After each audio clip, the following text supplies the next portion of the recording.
রাধে রাধে সবাইকে আমার নতুন আরেকটি ব্লগে তোমাদের সবাইকে স্বাগতম। সকাল সকাল আমরা প্রতিদিনের মতো আজকেও সবাইকে রাধে রাধে বলে দিয়েছি। ওর দাঁতে একটা কিছু লেগেছিল, সেটাই দেখছিল।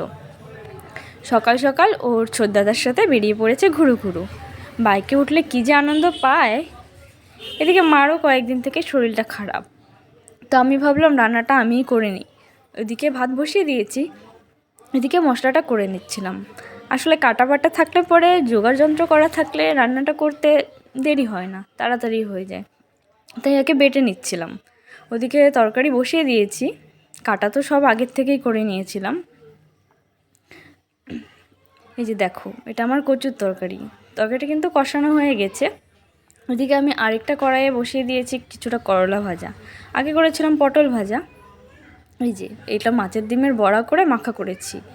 কচুর তরকারি আর করেছিলাম মাছের ডিমের বড়ার তরকারি। তারপর তার থেকে টাটা করে আমি বেরিয়ে পড়লাম কাজে। কাজ থেকে এসে দেখি বিকেলবেলা ও ঘুম থেকে উঠে ঝিমিয়ে পড়েছে। বাচ্চারা তো ঘুম থেকে উঠলে একটু ঝিমিয়েই পড়ে। কত কথা বলছিলাম, কিছুই বলছিল না।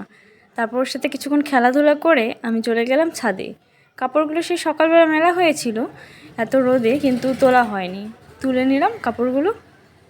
তারপর আবার ঘরে এসে দেখি যে ওর পান্ডাটার নাকি ওর খিদে লেগেছে, তাই বলছে যে মা ওকে কিছু খাওয়াও, ওর খিদা পেয়েছে, ও কিছু খাবে, ও দদ খাবে, এভাবেই বলছিল। ওটা নিয়ে ওর সাথে কথা বলছিলাম।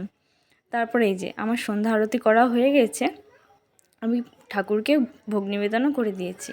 এই যে দেখো, এটা কিন্তু আরেকটা ছোট্ট গোপাল। এই যে মা লক্ষ্মী। এই যে আমার গোপালদের দর্শন করে নাও। তারপর করে নিলাম মালা জপ। করার পর আমার ভিডিওটা এখানেই শেষ করছি। সবাইকে রাধে রাধে, দেখা হচ্ছে নেক্সট ভিডিওতে।